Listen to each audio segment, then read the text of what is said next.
गांव की रातें हमेशा से खामोश और डरावनी हुआ करती थीं। जैसे ही सूरज ढलता एक अजीब सा सन्नाटा पूरे गांव पर छा जाता।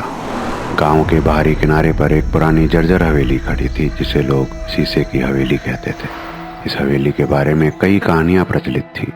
कोई कहता कि वहां रात के अंधेरे में अजीब अजीब आवाजें सुनाई देती हैं, जैसे कोई दर्द से करा रहा हो।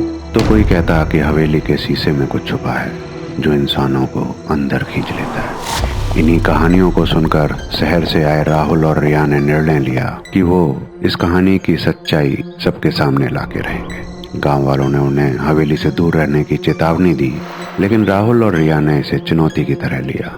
उन्होंने तय किया कि वे इस हवेली के रहस्यों को सुलझाएंगे और सच्चाई का पता लगाएंगे।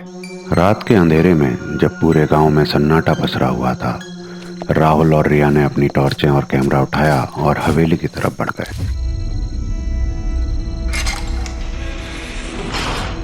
हवेली के पास पहुंचते ही उन्होंने देखा कि उसकी दीवारों पर बेल बूटों की जालियां लटक रही थीं और मुख्य दरवाजा थोड़ा सा खुला हुआ था, जैसे किसी का इंतजार कर रहा हो।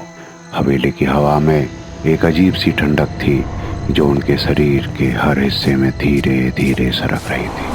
जैसे ही वे अंदर घुसे, एक भयानक ठंड ने उन्हें घेर लिया। हवेली के अंदर हर चीज पर धूल जमी हुई थी, जैसे सालों से वहां कोई ना आया हो। दीवारों पर अजीब अजीब चित्र बने हुए थे जिनमें इंसानों के चेहरे पीड़ा और दर्द से भरे हुए थे। रिया ने धीरे से कहा, यहाँ कुछ बहुत गलत है, हमें वापस चलना चाहिए। राहुल ने उसे दिलासा देते हुए कहा, डरने की जरूरत नहीं है, ये सब सिर्फ लोगों की मनगढ़ंत कहानियां हैं। लेकिन राहुल की आवाज में भी एक हल्का सा डर छिपा हुआ था जिसे वह छिपाने की कोशिश कर रहा था। वे दोनों धीरे धीरे हवेली की ओर अंदर बढ़ते गए। हर कदम पर उन्हें ऐसा लग रहा था कि जैसे उन्हें कोई देख रहा हो। हवेली की हर दीवार पर अजीब चित्र बने हुए थे और कमरे की छत से मकड़ी के जाले लटक रहे थे। अचानक रिया को लगा कि उसके पीछे कोई खड़ा है। उसने मुड़कर देखा, लेकिन वहां कोई नहीं था। उसका दिल जोर जोर से धड़कने लगा। राहुल, हमें यहाँ से चलना चाहिए, उसने घबराते हुए कहा। राहुल ने उसे शांत करने की कोशिश की, लेकिन उसके अंदर भी एक डर समा गया था। दोनों अब हवेली के सबसे बड़े कमरे में पहुंच चुके थे, जहां बीच में एक विशालकाय शीशा रखा हुआ था। शीशे के चारों ओर धुंधली रोशनी में अजीब अजीब निशान दिख रहे थे, जैसे किसी ने उसे खरोंचा हो। रिया ने अपने डर को दबाते हुए शीशे की तरफ इशारा किया। यह तो बहुत पुराना और भयानक लग रहा है। राहुल ने हंसते हुए कहा, यह बस एक पुराना शीशा है, इसमें डरने की कौन बात है। लेकिन जैसे ही राहुल ने शीशे के सामने खड़े होकर उसे छुआ, शीशे में एक दरार उभरने लगी। राहुल और रिया की आंखों में डर साफ दिखाई देने लगा।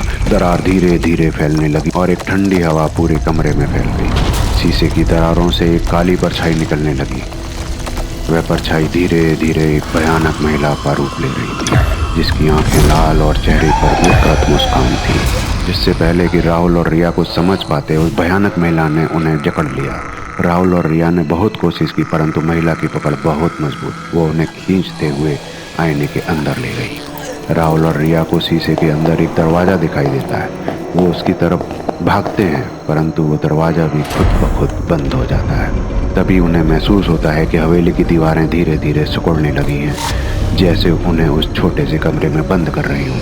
राहुल ने जोर से दरवाजा खटखटाया, लेकिन कोई जवाब नहीं आया। रिया ने गिड़गिड़ाते हुए कहा, हमने कुछ नहीं किया, हमें छोड़ दो। पर रिया की आवाज़ वहीं कैद होकर रह गई। अचानक शीशे के अंदर की ठंडी हवा और भी ठंडी हो गई। शीशे के अंदर से कई अन्य साए निकलने लगे। उनके चेहरे पर दर्द और पीड़ा का भाव था। वे राहुल और रिया की ओर बढ़ने लगे। जैसे ही उन्होंने उन्हें छुआ, वे दोनों धीरे धीरे शीशे के और अंदर खिंचने लगे। राहुल और रिया चिल्लाते रहे, लेकिन उनकी आवाज़ें हवेली की दीवारों में गुम हो गई। राहुल और रिया की आत्माएं अब उस शीशे के अंदर कैद थी और हवेली के रहस्य का हिस्सा बन चुकी थी। कहते हैं कि आज भी रात को उस हवेली से अजीब अजीब आवाज़ें आती हैं। कुछ लोग कहते हैं कि उन्होंने शीशे में राहुल और रिया को मदद के लिए चिल्लाते हुए देखा है, लेकिन कोई भी उस हवेली के पास जाने की हिम्मत नहीं करता, क्योंकि जो एक बार अंदर गया वह कभी वापस नहीं आया।